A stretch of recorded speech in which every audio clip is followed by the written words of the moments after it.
چونٹی کے نام پر اللہ نے سورت رکھ دی. پیچھے میں آپ کو بہت ساری سورتوں کے نام یاد کرا آیا ہوں. ایک سورہ نحل بھی ہم نے پڑھی تھی. تو اللہ تبارک و تعالیٰ نے اس سورت میں قرآن کریم کی حقانیت، مومنین کی صفات، مختلف انبیاء کے احوال، اللہ تعالیٰ کی توحید پر دلائل، قیامت کی ہولناکیاں اور حیات بعد الموت کا ذکر فرمایا.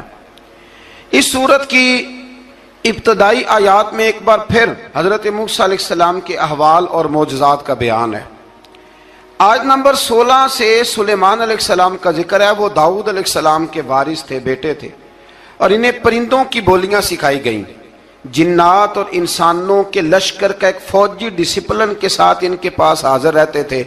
وہ جو ان کا لشکر تھا نا، اس میں انسان بھی تھے، جن بھی تھے، اور اس کے اندر پرندے بھی تھے. ان کا لشکر تھا، وہ ہمیشہ ان کے پاس رہتے تھے. حضرت سلیمان علیہ السلام گزر رہے تھے تو ایک مقام سے آپ گزرے جہاں چیونٹیاں بڑی کثرت کے ساتھ تھیں.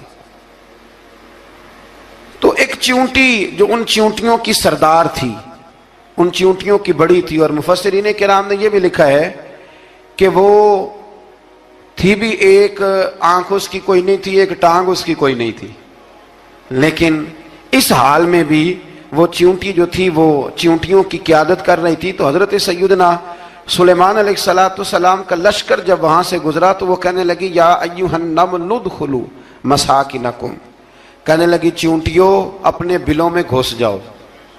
کہیں ایسا نہ ہو کہ سلیمان علیہ السلام کا لشکر بے دہانی میں، سلیمان کا لشکر توجہ نہ کرے اور تمہیں پاؤں کے نیچے مسل دے. لہذا اس طرح کرو کہ تم اپنے اپنے بلوں میں گھس جاؤ. حضرت سلیمان ابھی 3 میل دور تھے. تمام مفسرین نے لکھا ہے 3 میل دور تھے. تو وہاں سے چیونٹی بول لی تو قرآن کہتا ہے کہ حضرت سلیمان اس کی بات سن کے ہنس پڑے. فتبسم ضاحکا، آپ اس کی بات سن کے ہنس پڑے کہ دیکھو یہ چیونٹی کیا کہہ رہی ہے. ذرا غور کرنا بات پر کہ حضرت سلیمان 3 میل دور فاصلے پر چیونٹی کی بات بھی سن لیتے. مولوی نے قرآن کی آیت پکی یاد کر لی، انا بشر مثلکم. کہتا ہے حضور نے کہا میں تمہاری طرح کا بشر ہوں. نبی ہماری طرح ہوتے ہیں جی.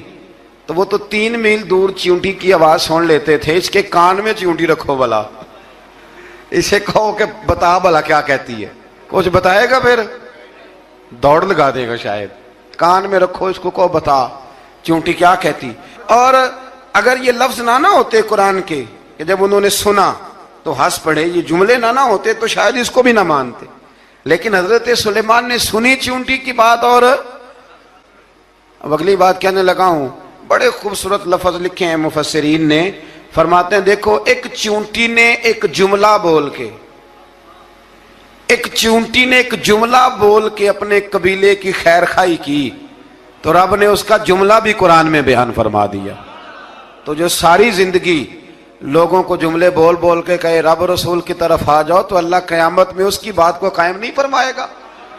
جو بھی کسی کی خیر خواہی کرے وہ ایک جملہ بول کے کرے، اور ہو بھی چیونٹی.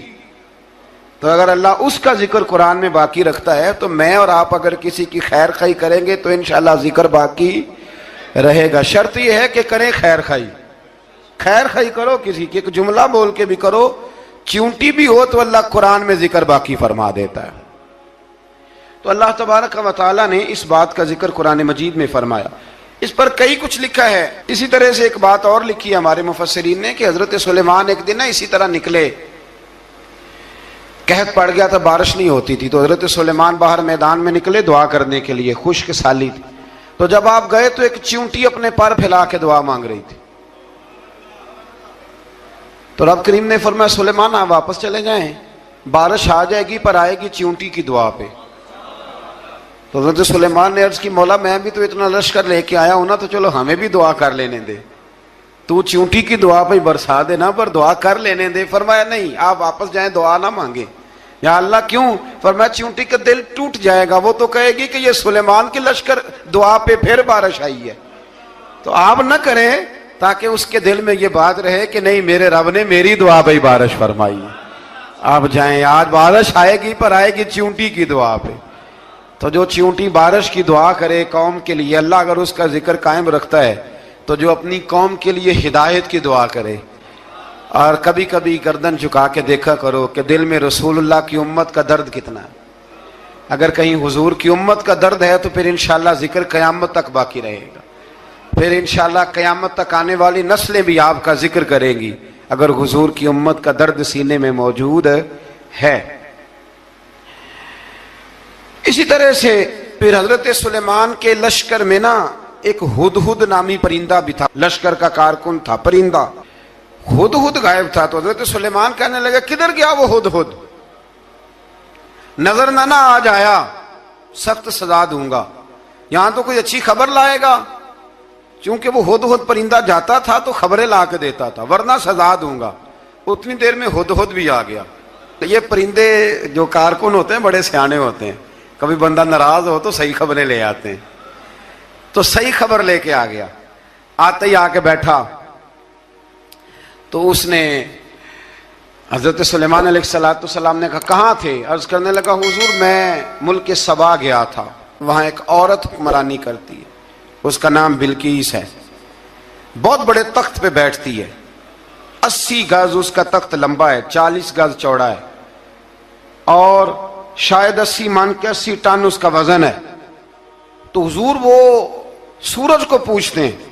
تو حضرت سلیمان نے فوراً خط لکھا، فرمایا جا کے اسے میرا خط دے دو کہ یہاں تو کلمہ پڑھ کے ہماری فرما بردار بن جائے، ورنہ تیار ہو جائے. جو اللہ کے غیر کو پوچھتے ہیں ہم ان کے خلاف جنگ کریں گے. وہ جب لے کے گئے نا خط یہ حدود گیا تو وہ میٹنگ کر رہی تھی، اس کے وزیر مشیر سارے بیٹھے تھے. اس نے جا کے خط پھینک دیا ملکہ بلقیس کی جھولی میں. اس نے خط پڑھا تو ڈر گئی، وزیروں کو بلایا. حضرت سلیمان، قرآن کہتا ہے حضرت سلیمان نے کہا تھا خط پھینک کے نا تو سائڈ پہ ہو کے سننا وہ کیا کہتا. بندوں کے لیے منع ہے، پرندوں کے لیے جائز ہے. بندوں کے لیے منع ہے سائڈ پہ ہو کے سننا. ہاں جس کی جاسوسی کی ڈیوٹی ہو، کفر کی جاسوسی کی، اس بندے کے لیے بھی جائز ہے. تو یہاں ایک تو وہ پرندے تھے، دوسرا کفر کی جاسوسی کر رہے تھے. سائڈ پہ ہو کے سننے لگے تو ملکہ بلقیس کہنے لگی اب کیا کرنا ہے، یہ خط آیا ہے. تو وہ کہنے لگے ہم تیار ہیں، آپ حکم کریں، ہم لڑنے کو تیار ہیں، لڑیں گے.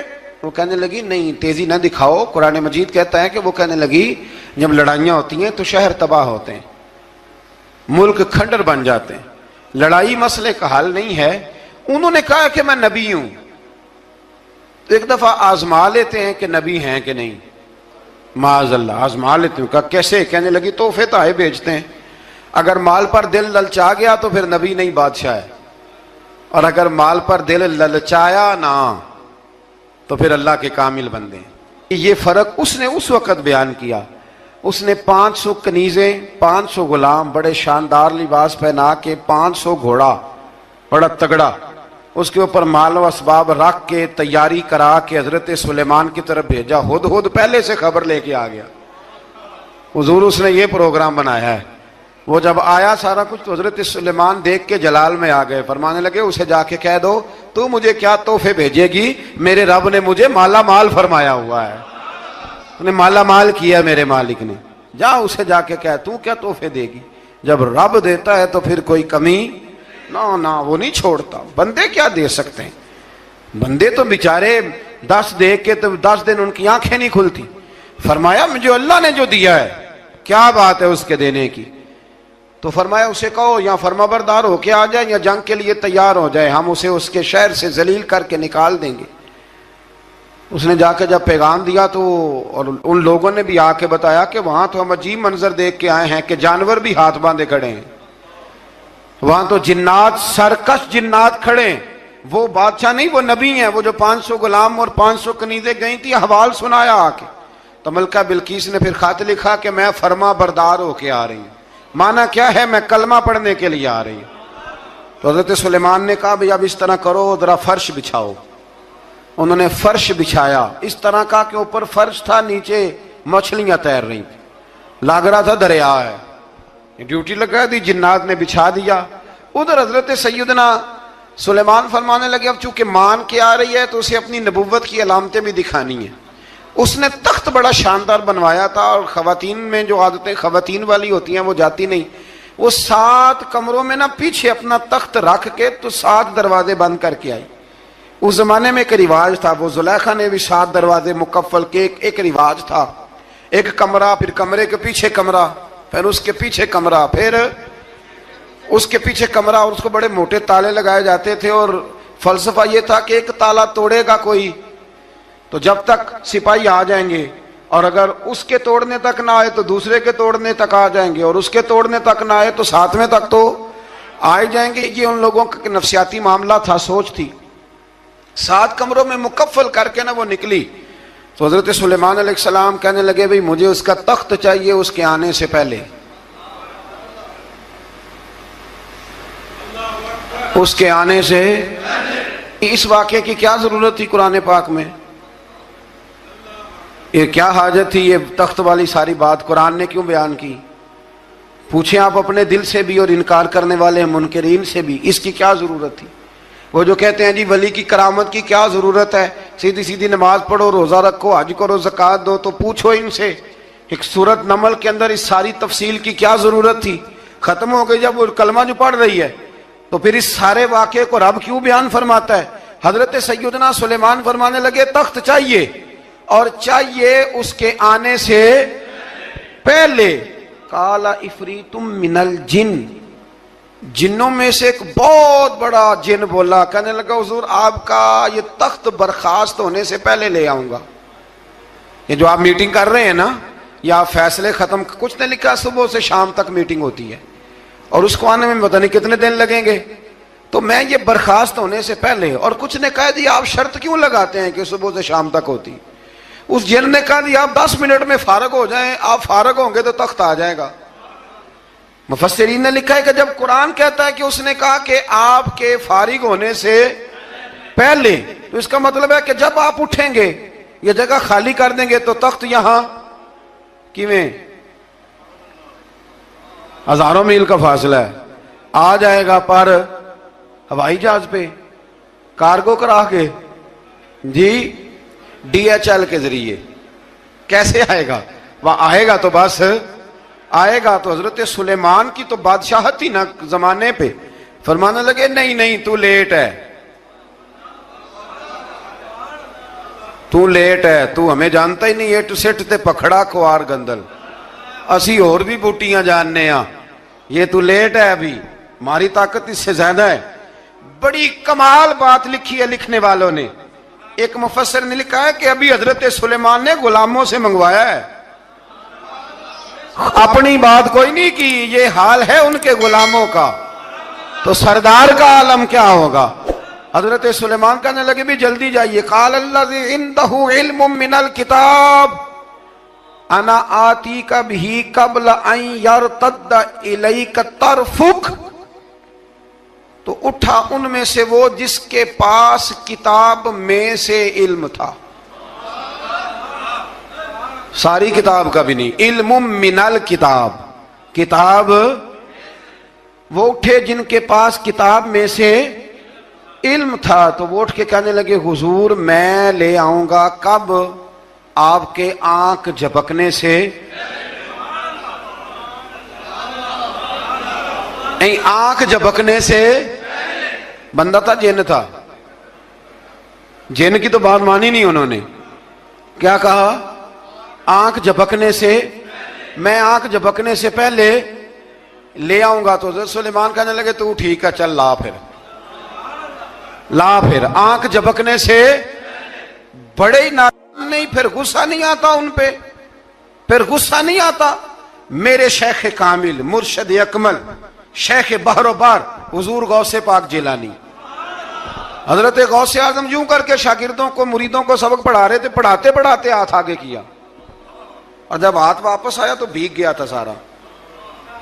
تو شاگرد کہنے لگے حضور یہ کیا ہے؟ فرمایا تمہیں نہیں سمجھ آئے گی، چھوڑو تمہارے والی بات نہیں، خاصاں دی گل آما آگے نہیں مناسب کرنی، رہنے دو تم۔ کچھ وقت گزرا تو کچھ لوگ آ گئے، ابھی کلاس ختم نہیں ہوئی تھی، کپڑے بھیگے ہوئے ہو، وہ شاگرد پہلے ہی منتظر تھے، کہا تمہیں کیا ہوا؟ کہنے لگے دریا میں جا رہے تھے، اچانک ہچکولیں آنے لگے، تو ہم نے کوئی کسی بے عمل کا بازو تو نہیں نہ تھاما، ہم غوث اعظم کے ماننے والے ہیں، تو دریا میں کہا یا شیخ عبد القادر جیلانی شیئا للہ، اللہ کے راستے میں مدد کرو، تو کہنے لگے بس ایک ہاتھ ہی آیا ہے، اور یوں کشتی کھینچ کے باہر نکالی ہے. تو اب وہ شاگرد سارے چپ کر گئے, کہنے لگے جواب کیوں نہیں دیتے؟ انہوں نے کہا تم نے ہاتھ دیکھا ہے پہنچتا ہوا, اور ہم نے ہاتھ دیکھا یہاں سے جاتا ہوا. تم نے پہنچتا ہوا دیکھا ہے تو ہم نے. حضرت بہاؤالحق نقشبند بخاری, ان کی ایک مریدنی تھی, اوپر چبارے پہ کسی نے اس کی عزت پہ ہاتھ ڈالا, چبارے پہ اوپر والی منزل پہ. اس مریدنی نے اپنی عزت بچانے کے لیے چھلانگ لگا دی. جب وہ نیچے گر رہی تھی تو حضرت بہاؤالحق نقشبند بخاری پہنچ گئے. نیچے کوئی ایسا بندوبست کر دیا, کوئی چارپائی بچھا دی, کوئی ایسا جس پہ وہ آ کے آرام سے گری اور بچ گئی. حضرت صاحب کی طرف دیکھ کے کہنے لگی حضور آپ کب آئے؟ فرمانے لگے پتر جب تو چبارے سے چلی تھی تب میں بخارے سے چلا تھا. جب تو چبارے سے چلی تھی نا تب میں بخارے سے چلا تھا, اور تیرے نیچے آنے تک میں بھی پہنچ گیا ہوں. میں بھی مالی دا کم راکھی کرنا, پھل کچے ہون یا پکے, اے پیر مریداں دے سر تے ہی رہندا ہے. اے جھوٹے ہون یا سچے, یہ پکی غلامی کریں یا کچی کریں, پیر کی بھی مجبوری ہوتی ہے, کیا کریں, پیر مریداں دے سر تے ہی رہندا ہے. اے جھوٹے ہون یا سچے, کیا کیا جا سکتا ہے. لیکن نا نافرمان بیٹے کا بھی تو جائیداد میں حصہ ہوتا ہے نا, نافرمان بھی ہو تو جائیداد میں حصہ. تو چلو باپ ناراض رہے گا تو اللہ ناراض رہے گا, بات الگ ہے, پر جائیداد کا حقدار تو ہے نا, چاہے نافرمان ہی ہے. پیر مریداں دے سر تے ہی رہندا ہے, اے جھوٹے ہون یا. پھر وہ تخت آ گیا تو حضرت سلیمان سے پوچھا یہ کیا ہے؟ قال ھذا من فضل ربی. فرمانے لگے کچھ بھی نہیں. حضرت سلیمان کہنے لگے یہ میرے رب کا فضل ہے. شاید سب مفسرین نے بڑی بڑی باتیں کی ہوں, پر یہاں ایک قاضی ثناء اللہ پانی پتی رحمت اللہ علیہ کا فقرہ میں پڑھ رہا تھا, بڑا مزہ آ رہا تھا. قاضی صاحب فرمانے لگے اس آیت پہ, قاضی صاحب کہتے ہیں جن پر نرا فضل تھا, ھذا من فضل ربی, نرا فضل. فرمایا ان کی تو اتنی طاقت ہے کہ وہ ہزاروں میل دور سے 80 گز لمبا 80 گز چوڑا تخت آنکھ جھپکنے سے پہلے لے آتے ہیں, اور جن کے بارے میں اللہ فرماتے ہیں بشر المؤمنین بِأَنَّ لَهُم مِّنَ اللَّهِ فَضْلًا كَبِيرًا. فرمایا محبوب اپنے غلاموں کو خوشخبری دے دیں, باقیوں پہ نرا فضل تھا, ان پر تو فضل کبیر ہے, ان پر تو بڑا ہی فضل ہے اللہ کا. تو فرمایا جن پر فضل کبیر ہو, ایک نہیں, اس پر میں بڑے دلائل دے سکتا ہوں, کرامات اولیاء پر میں بڑے ہی دلائل دے سکتا ہوں, بڑے. غوث اعظم رضی اللہ تعالیٰ عنہ کے بعد بادشاہ آیا تو کہنے لگا پیر تب مانوں گا جب سیب کھلائیں گے. سیب کا موسم ہی نہیں تھا. تو حضرت صاحب آتے ہی اسے کہنے لگے اب تو میری ولایت کو سیبوں پہ تو نہ تول, اب سیب کھلائے تو ولی یا نہ کھلائے تو ولی کوئی نہیں, یہ تو اب میری ولایت کو سیبوں پہ تو نہ تول. تو حضرت صاحب نے یوں ہاتھ اٹھایا تو اللہ نے 2 سیب عطا فرمائے.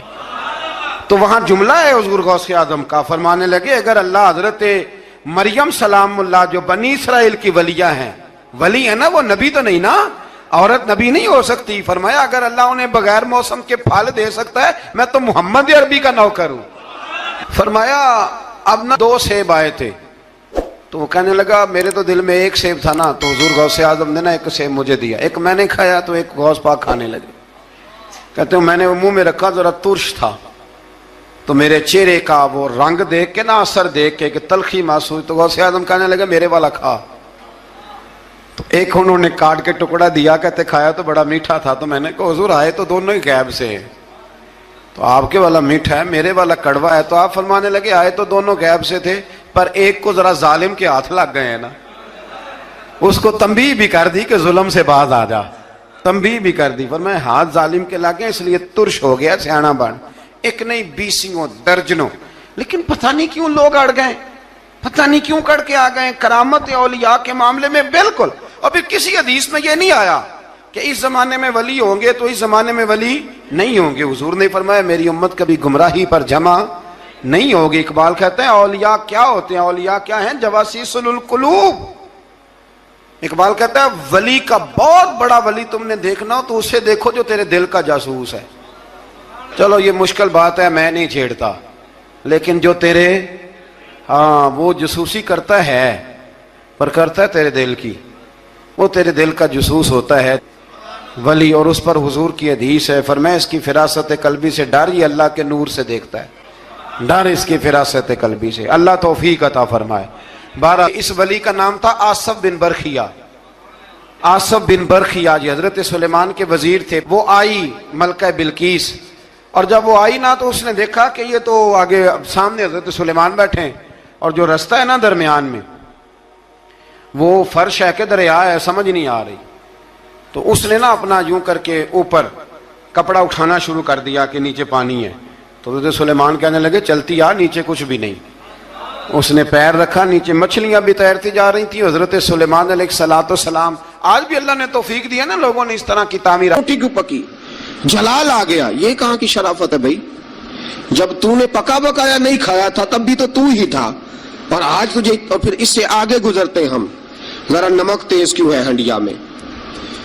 اور میرے پاس ایسے مسائل طلاق کے آتے ہیں کہ جناب بیوی نے ہانڈی ٹھیک نہیں پکائی تھی، خامد کو جلال آیا، اس نے کہا طلاق طلاق طلاق، لا حول ولا قوت۔ یہ کہاں کا انصاف ہے؟ ہنڈیا ٹھیک نہیں پکی، سالن میں مرچیں زیادہ ہیں، روٹی جو ہے وہ جلا دی ہے، تو نے ٹھیک طریقے سے پکائی نہیں، سالن کے ساتھ سلاد کیوں نہیں بنایا؟ بھائی ذرا تھوڑا سا خیال کر، اگر اللہ نے تجھے مرد بنایا ہے، وہ تجھے عورت بنا دیتا تو تو احتجاج کر سکتا تھا؟ اس نے تجھے اگر اشرف المخلوقات بنا دیا ہے تو اتنا تکبر، اتنا غرور؟ سنو رسول پاک علیہ السلام کا طریقہ، بخاری مسلم کی حدیث سے رسول پاک صلی اللہ علیہ وسلم کی زوجہ سیدہ طیبہ طاہرہ ام المومنین حضرت عائشہ صدیقہ رضی اللہ تعالیٰ عنہ فرماتی ہیں، وہ دن جب اللہ نے ہمیں خوشحالی دے دی، وہ دن جب اللہ نے فتح دے دی، اذا جاء نصر اللہ والفتح ورأیت الناس یدخلون فی دین اللہ افواجا ان فتحنا لک فتحا مبینا کی، جب اللہ تبارک و تعالیٰ نے خوشخبریاں سنائی، بڑا مال بڑا کچھ، فرماتی ہیں گھر میں کھانا تیار ہوتا تھا، اگر حضور کو پسند نہیں نہ آتا تھا حضور چلے جاتے تھے، چھوڑ دیتے تھے۔ فرماتی ہے میں نے پورے 9 سال میں ایک بار بھی ایسا نہیں دیکھا کہ رسول پاک نے پکے ہوئے سالن میں سے نقص نکالا ہو، حضور نے کبھی نقص نکالا ہو، کبھی۔ ہم باز ہی نہیں آتے، مہمان جائیں گے کسی کے گھر، اسے کہیں گے یار ذرا نمک لانا تھوڑا سا، یعنی تو مہمان گیا کسی کے گھر اور تو اپنے میزبان کو یہ بتا رہا ہے کہ تمہیں تو نمک ڈالنے کا طریقہ نہیں آتا۔ ہم انسلٹ کرتے ہیں میزبان کی، ذرا نمک لائیے گا تھوڑا سا۔ اچھا جی، آپ کا حال یہ ہے کہ آپ ان کو بتلانا چاہ رہے ہیں کہ تمہیں تو ہنڈیاں نہیں پکانی آتی، تمہیں تو نمک پورا کرنے کا سلیقہ اور ڈھب نہیں آتا۔ یہ ہمارا اور رسول پاک کا انداز یہ ہے، اپنے گھر گئے ہیں اور حضور کی بیویاں صرف بیویاں نہیں بلکہ نبی پاک کی امتی بھی ہیں، صرف بیویاں نہیں خادمائیں بھی ہیں، ان کے لیے بحیثیت امتی حکم ماننا بھی ضروری۔ اور جتنی نفاست اور جتنا حسن نبی پاک کی طبیعت میں تھا کسی کی طبیعت میں ہو ہی نہیں سکتا، باوجود اس کے سیدہ فرماتی ہے کھانا پسند نہیں آیا تو چھوڑ دیا، نہیں کھایا، لیکن رسول پاک نے کبھی نقص نکالا، اور یہاں اس بات پہ طلاقیں ہو رہی۔ اگلی حدیث سنیے، حضرت عائشہ صدیقہ فرماتی ہیں حضور گھر آئے، کہا عائشہ کچھ کھانے کو ہے؟ میں نے کہا حضور سرکے کا سالن بنایا۔ کیا کیا ہے؟ اور حضور صحیح بنا بھی نہیں، دل میں خیال آ رہا، یہ تو بتا دیا کہ سرکے کا سالن، اور طبیعت یہ کہتی تھی کہ صحیح بنا ہوا نہیں ہے، صحیح بنا بھی نہیں اور پھر بنا بھی جلدی میں ہے، اور وہ اس قابل نہیں کہ میں پیش کر سکوں۔ میں نے کہا حضور سرکے کا سالن ہے، آپ ذرا انتظار فرمائے میں پتہ کراتی ہوں۔ حضور نے فرمایا وہی لے آؤ۔ اب حضرت عائشہ صدیقہ کے لفظ سے فرماتی ہیں کہ میرا دل گواہی دیتا تھا کہ سالن ٹھیک نہیں پکا، میں نہیں چاہتی تھی حضور کی خدمت میں پیش کروں۔ فرماتی ہے میں نے حضور کے سامنے رکھا سرکہ، روٹی رکھی، فرماتی ہیں اب میرا چہرہ اترا ہوا ہے، اب میں امید رکھتی ہوں اس بات کی کہ رسول پاک کچھ تبصرہ فرمائیں گے، امید ہے کہ حضور کو جملے کہیں گے، لیکن واہ سلام اس پر کہ جس نے دشمنوں کو بھی قبائیں دی، سلام اس پر کہ جس نے گالیاں سن کر دعائیں دی۔ کیا انداز ہے میرے محبوب کا، اور کیا خوبصورت طرز گفتگو ہے۔ حضرت عائشہ فرماتی ہیں حضور نے لقمہ منہ میں ڈالا، جیسے ہی اندر لقمہ گیا میں منتظر تھی کہ تبصرہ آئے گا، حضور بول لے، لب کھول لے، حکمت کے موتی رول لے، اور حضور نے کیا فرمایا؟ فرمایا عائشہ کیا خوب سالن پکایا ہے، کیا لذیذ سالن پکایا ہے، کیا بات ہے آج تو کھانے کی۔ آج تو کیا بات ہے. حضرت عائشہ صدیقہ رضی اللہ تعالیٰ عنہ فرماتی ہیں میں ذرا سا اپنا چہرہ مدم کر کے ذرا سا چہرہ مدم کر کے پیچھے ہٹی. فرماتی ہے میں نے رخ پھیرا تو میری آنکھوں میں آنسو آ گئے. میں رو پڑی اور میرے دل میں خیال آیا کہ عائشہ تیرے کتنے بڑے مقدر ہیں.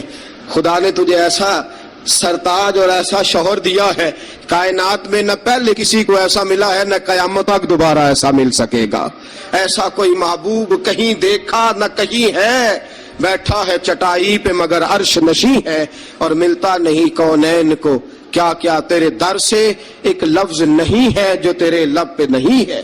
دوستو, حضرت عائشہ پکانے والی بی بی کہہ رہی ہے کہ صحیح نہیں پکا, اس قابل نہیں کہ خدمت اقدس میں پیش کر سکوں, لیکن میرے محبوب کا طریقہ دیکھو. ہمارا کیا حال ہے. اور بڑی معذرت کے ساتھ, آپ میرے اپنے ہیں, آپ سے ایک بات شیئر کرتا ہوں. ہم تو باہر کا غصہ بھی گھر جا کے نکالتے ہیں. ہم تو اپنے سر کا غصہ بھی, اپنے مینیجر کا غصہ بھی, اور جناب اپنے آفیسر کا غصہ بھی گھر جا کے بیوی پہ نکالتے ہیں. اس لیے کہ گہری جگہ پہ پانی ذرا جلدی آ جاتا ہے نا, جملے ٹھیک نہیں. حضرت عائشہ صدیقہ فرماتی ہیں حضور جب بھی گھر کا دروازہ کھولتے تھے, اور آپ جانتے ہیں میرے رسول پاک کو دنیا میں سب سے زیادہ غم آئے ہیں, سب انبیاء سے زیادہ دکھ نبی پاک علیہ السلام نے برداشت کیے, حدیث صحیح سے ثابت ہے. لیکن باوجود اس کے فرماتے ہیں جب بھی گھر کا دروازہ کھلا حضور آئے, نبی پاک مسکراتے ہوئے گھر میں داخل ہوئے. حضور مسکرات. بعض تو ایسے نادان دوست ہیں کہ گھر میں گئے نہیں اور کرفیو لگا نہیں, بس جناب یہ کیا ہوا, یہ کوئی ڈکٹیٹر گھر میں آیا, یہ کوئی آمر کھپا, کوئی ہلے نہیں, کوئی بولے نہیں, کوئی بچہ بات نہیں کرے, کسی کی ضرورت نہیں, خبردار کوئی بندہ بولے نہ. بالکل رسول پاک کی ساری ازواج مطہرات 9 کی 9 بیویاں کٹھی ہو کے حضور کے گرد بیٹھ گئی, ایکا کر لیا ساری کٹھی. اب مطالبہ کیا ہو رہا ہے؟ مطالبہ ہو رہا ہے جناب خرچے زیادہ ہیں, آپ پیسے کم دیتے ہیں, یہ مطالبہ ہو رہا. اور نبی کریم صلی اللہ علیہ وسلم گردن مبارک جھکائے باتیں سن رہے ہیں. حضرت فاروق اعظم آ گئے. حضرت فاروق اعظم کی اپنی صاحبزادی بھی تھی. پردے کی آیات آنے سے قبل کا واقعہ ہوگا یقیناً. جب تشریف لائے اندر داخل ہوئے اور بیبیوں نے دیکھا کہ جناب عمر آ گئے تو دوڑ گئی ساری. کوئی اس دروازے کے پیچھے چھپ گئی, کوئی سجرے میں چلی گئی, کوئی سجرے میں چلی گئی. حضرت عمر کہنے لگے تمہیں تمہاری مائیں روئے, اللہ کے نبی کے سامنے مطالبے کرتی ہو اور عمر سے شرم کرتی ہو. تمہیں تمہاری مائیں روئے, اللہ کے نبی کا بھی حیا کرو.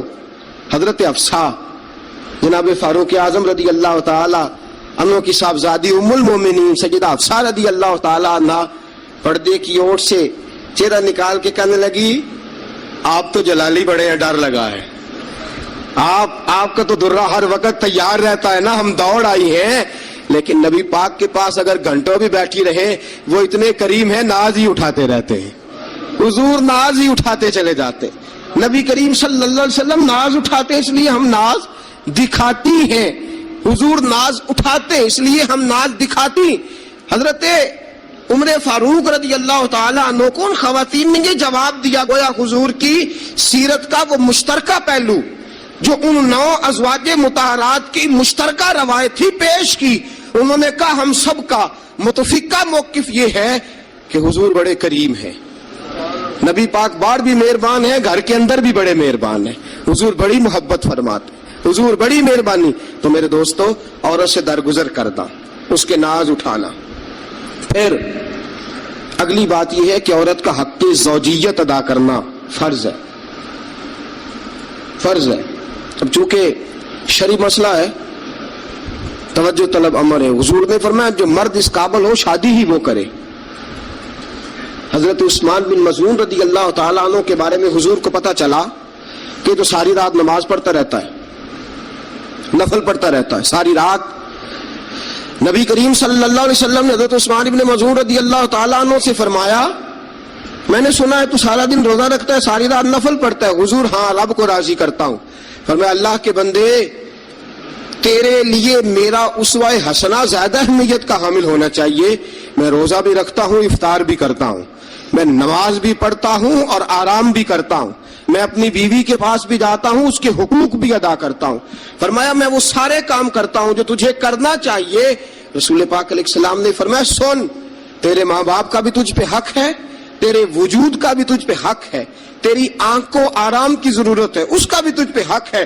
اور حضور نے فرمایا ساری رات نماز نہ پڑھا کر, تیری بیوی کا بھی تجھ پہ حق ہے, وہ تجھے ادا کرنا ہے. اللہ کی بارگاہ میں وہ جا کے سوال کرے گی, وہ تیرا گریبان پکڑے گی, تجھے ان چیزوں کا خیال رکھنا. حضرت عمر فاروق رضی اللہ تعالیٰ عنہ نے فرمایا تھا کوئی فوجی 4 مہینے سے زیادہ اپنے گھر سے غیر حاضر نہ رہے, بیوی کا حق ہے اس کے پاس آئے, اس کو وقت دے, اس کو وقت دے. جو لوگ ملک سے باہر رہتے ہیں نا, چلو بامر مجبوری ہے, مجبوری کے معاملات ہے, ان کو اپنی بیویوں کو زیادہ شکر گزار ہونا چاہیے, زیادہ شکر گزار ہونا چاہیے. حضرت فاروق اعظم رضی اللہ تعالیٰ عنہ نے فرمایا وہ خامد بڑا خوش نصیب ہے جو گھر میں نہیں رہتا لیکن اس کی بیوی پھر بھی باحیا رہتی ہے, اور اس اپنے خامد کے بستر کو وہ کبھی آلودہ نہیں ہونے دیتی. چاہیے نا خامد کو کہ وہ اس نے سلوک کا مظاہرہ, میں نے بات شروع میں کی, جس کی قربانیاں زیادہ اس کے ساتھ اظہار محبت بھی زیادہ ہونا چاہیے. عزیز دوستو, اس سے آگے چلیے. نان و نفقہ, رسول پاک علیہ السلام نے فرمایا جس طرح اپنے کپڑے پہنو اسی طرح اپنی بیوی کو بھی پہناؤ, جس طرح کا کھانا اپنے لیے پسند کرتے ہو اس طرح اپنی بیوی کے لیے بھی. میں نہیں آپ سے کہتا کہ آدھی کڑھائی دکان پہ کھائیں آدھی گھر لے کے جائیں, میں یہ نہیں کہتا, لیکن میں رسول پاک صلی اللہ علیہ وسلم کی حدیث سے آپ کو آگاہ کر رہا ہوں. سید عالم صلی اللہ تعالی علیہ وسلم نے فرمایا جو کھاؤ وہی بیویوں کو بھی کھلاؤ, جو پہنو وہی بیویوں کو بھی. اب سنیے اس سے اگلے لفظ حضور کے, نبی پاک علیہ السلام نے فرمایا 1 دینار وہ ہے جو بندہ اپنے غلام کو دیتا ہے, بڑی بات ہے. 1 دینار وہ جو اللہ کی راہ میں صدقہ دیتا ہے. 1 دینار وہ جو بندہ اپنے دوست احباب کی خدمت کر. فرمایا یہ سارے ہی دینار خرچ کرنا بڑے اچھے ہیں, لیکن فرمایا سب سے زیادہ ثواب اسے اس دینار کا ملے گا جو وہ اپنی شریک حیات اپنی بیوی پہ خرچ کرے گا. سب سے زیادہ اسے اس کا اجر ملے گا جو اپنی بیوی پہ وہ پیسہ خرچ کرے گا, سب سے زیادہ اس پہ اجر ملے گا. ایک ہے نان و نفقہ, اور اعلیٰ حضرت نے لکھا کچھ اضافی خرچہ بھی دو اسے, اور جب اسے تھوڑا بہت اضافی خرچہ دو تو بعد میں حساب بھی نہ مانگو. حساب اعتماد ہونا چاہیے, تمہیں اعتماد ہونا چاہیے کہ تمہاری بیوی وہ غیر شرعی حرکت نہیں کرتی, لیکن اگر تم اسے اضافی خرچہ دو تو اس سے حساب دیکھیں. اس میں کتنے میٹھے پہلو ہیں. ہو سکتا ہے کہ اس کے میکے میں کوئی حاجت ہو تو وہ کسی طریقے سے پوری کرتی ہو سکتا ہے کچھ ایسی ضروریات زندگی ہوں جن کو وہ اپنے خامند کے سامنے بیان کرنا اپنے خاندان کی عزت کے لائق نہ سمجھتی ہو, اسے دو خرچہ اضافی, لیکن بعد میں اس سے استفسار نہ کرو. ہاں اگر تمہیں شک ہے کہ کوئی ایسا کام ہو رہا ہے جو گھر کی عزت کے خلاف ہے, پورا اختیار حاصل ہے تمہیں بات کرنے کا. جاگیے ذرا, آنکھ کھولیے اور میری بات بڑی توجہ سے سنیے. نبی اکرم صلی اللہ تعالی علیہ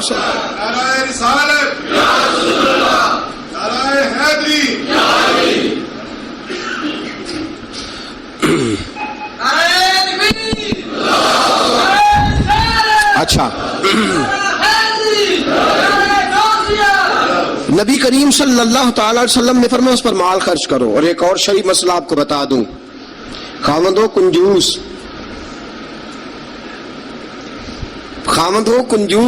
کٹھن مسئلہ ہے نا, اور وہ بیوی کو ضرورت کے پیسے بھی نہ دیتا ہو, تو اس عورت کو اجازت ہے کہ خاوند کی اجازت کے بغیر اس کے پیسے لے کے استعمال کر سکتی ہے.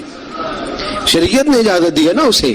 نہیں, مجھے سویرے ایک صاحب کہنے لگے اتنے حق نہ بیان کر دینا, بیویاں پہلے ہی بہت زیادہ اصرار کرنے والی, اتنے نہ حق بیان کر دینا. میں نے کہا حقوق میں نے مقرر کیے ہیں کہ اللہ رسول نے مقرر فرمائے. اگر اللہ رسول نے مقرر فرمائے تو میں تو راوی ہوں نا, میں تو ایک راوی, ایک درمیان میں صرف واسطہ ہوں کہ میں نے کہیں سے پڑھا اور آپ تک پہنچا دیا. اگر حضرت ہندا بن ابی سفیان, جناب ابو سفیان کی زوجہ, رسول پاک کی خدمت میں عرض کرنے لگی حضور خامد میرا بڑا کنجوس ہے بھی مالدار, حضور ضرورت کے پیسے بھی نہیں دیتا, نان و نفقہ بھی پورا نہیں کرتا, کپڑی روٹی کے پیسے بھی پورے نہیں کرتا, حضور مجھے پتا ہے پیسے کہاں رکھتا ہے, اپنی مرضی سے لے لوں. حضور نے فرمایا ضرورت کے مطابق لینا. یہ نبی پاک کی حدیث سے ثابت. فرمایا ضرورت کے پیسے لے سکتی ہے تو, اضافی خرچہ نہیں. اضافی خرچہ وہ اپنی مرضی سے. اب جی حق ہے نا عورت کا, بات سخت ہے تھوڑی سی خامدوں کے لیے، لیکن چونکہ حق ہے، عورت کا حق ہے اور اللہ رسول نے اسے دیا ہے، تو بہرحال سمجھنا چاہیے نان و نفقہ اگر کوئی خاوند صحیح ادا نہیں کرے گا تو بیوی کو حق حاصل ہے کہ وہ بغیر اس کی اجازت کے اپنے کھانے کے لیے، اپنے کپڑوں کے لیے، ضروریات زندگی کے لیے وہ بغیر اس کی اجازت کے اس کے پیسے استعمال کر سکتی ہے۔ تو عزیز دوستو، نبی اکرم صلی اللہ علیہ وسلم نے یہ سارے حقوق بیان فرمائے۔ اب ذرا آگے چلیے، اس سے اگلی بات ہے خاوند کا اپنی بیوی کے ساتھ حسن سلوک کرنا۔ اب دیکھیے میرے محبوب نے کیا فرمایا، فرمایا خیرکم خیرکم لأہلہ، تم میں سب سے بہترین شخص وہ ہے جو اپنے گھر والوں کے لیے بہتر ہے، سب سے بہترین۔ اور حضور نے فرمایا انا خیرکم لأہلہ، فرمایا میرے گھر والوں سے پوچھ لو جا کے، میں سب سے زیادہ اپنے گھر والوں کے لیے بہتر ہوں۔ تم میں سب سے بہتر وہ ہے جو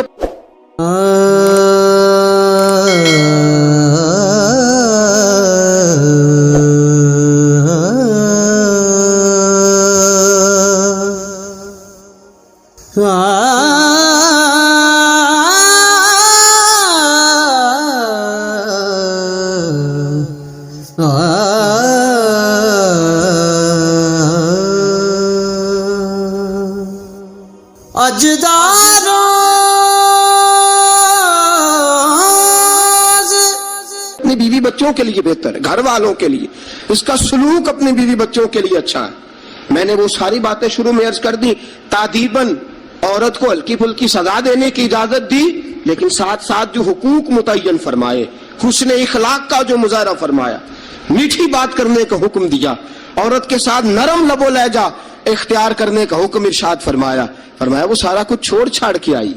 اور پھر دوسرا نقص یہ ہے، اس کی ایک فطری کمزوری ہے کہ وہ ناقص العقل ہے، وہ ٹیڑھا پن رکھتی ہے، اس کی طبیعت میں شامل ہے۔ تو اعلیٰ ظرف ہے، تو مرد ہے، اللہ نے تجھے افسر بنایا، تیرا کام ہے کہ اس کے ساتھ حسن سلوک کرے۔ نبی اکرم صلی اللہ تعالی علیہ وسلم کی پیاری زوجہ سیدہ طیبہ طاہرہ حضرت عائشہ صدیقہ رضی اللہ تعالی عنہ فرماتی ہیں، میں حضور گھر میں ہوتے تھے تو بے تکلف گفتگو کر لیتی تھی، بے تکلف، جو مجھے کہنا ہوتا تھا میں بغیر جھجک کے نبی کریم علیہ السلام کی خدمت بابرکت میں بات عرض کر دیتی تھی۔ فرماتے ایک موقع ایسا آیا کہ حضرت صفیہ رسول پاک کی زوجہ فرماتی ہیں کہ اونٹ میرا کہیں گم ہو گیا، میں رونے لگ گئی، اونٹ گم ہوا اور میں رونے لگ گئی۔ صفیہ فرماتی ہیں رسول پاک صلی اللہ علیہ وسلم تشریف لائے اور نبی پاک علیہ الصلوۃ والسلام نے پہلے اپنی مقدس چادر مدثر والی اور مزمل والی کملی، فرماتے حضور نے اس کے ساتھ میرے آنسو صاف کیے، اور آنسو صاف کر کے حضور نے کچھ ایسی باتیں چھیڑ دی کہ میں نے ہنسنا شروع کر دیا۔ نبی پاک دلجوئی فرما رہے ہیں، رسول پاک صلی اللہ علیہ وسلم دلجوئی فرما رہے ہیں، فرماتی ہیں یہ انداز حضور ہمارے ساتھ اختیار۔ حضرت عائشہ صدیقہ فرماتی ہیں میں چھوٹی سی تھی جب حضور کے گھر آئی، میں اپنی سہیلیوں کو کہتی کہ فلانے ٹائم حضور گھر نہیں ہوتے، آ جانا مل کے کھیلیں گی، آ جانا۔ فرماتی چھوٹی سی تھی جب رسول پاک کے حرم میں داخل ہو گئی، اپنی سہیلیوں کو کہتی حضور فلاں وقت نہیں ہوتے، آ جانا مل کے کھیلیں گے۔ فرماتی ہیں بچیاں میرے ساتھ کھیلتی اور حضور کبھی بے وقت آ جاتے، جو آنے کا وقت نہ ہوتا کسی کام سے آ جاتے۔ فرماتی ہیں جب حضور آتے تو میری سہیلیاں چھپ جاتی۔ ایک دن ایسا ہوا کہ وہ ساری بچیاں چھپ گئیں، سبحان اللہ، قربان جائیں رسول پاک کے طرز پر، انداز محبت پر۔ فرماتی ہیں حضور اٹھے، اب حضور سے کوئی چیز چھپ تو نہیں نہ سکتی۔ اعلیٰ حضرت فرماتے ہیں اور کوئی غیب تم سے نہا ہو بھلا جب خدا ہی نہ چھپا رہا، جب خدا ہی نہ چھپا، جب اللہ نہیں چھپا تو اور کیا چیز چھپے گی۔ نبی پاک نے جب اپنے رب کا دیدار کر لیا اللہ کے کرم سے تو باقی پیچھے کیا رہ گیا، حضور سے کچھ، حضور اٹھتے اور جس دروازے کے پیچھے کوئی بچی چھپی ہوتی حضور اسے پکڑ کے لاتے، لا کے حضرت عائشہ فرماتی میرے پاس بٹھاتے، پھر دوسری کو پکڑ کے لاتے، تیسری کو، چوتھی کو، پانچویں کو، سب کو پکڑ کے لاتے اور رسول پاک فرماتے جانا نہ، جب تک تمہارے پاس موقع ہو عائشہ کے ساتھ کھیلتی رہنا، جانا نہیں، جانا نہیں۔ حضرت عائشہ فرماتی ہے میری سہیلیاں گھر جا کے، اپنے گھر جا کے وہ بتلایا کرتی تھی کہ عائشہ بڑے نصیبوں والی ہے، عائشہ بڑے مقدروں والی ہے،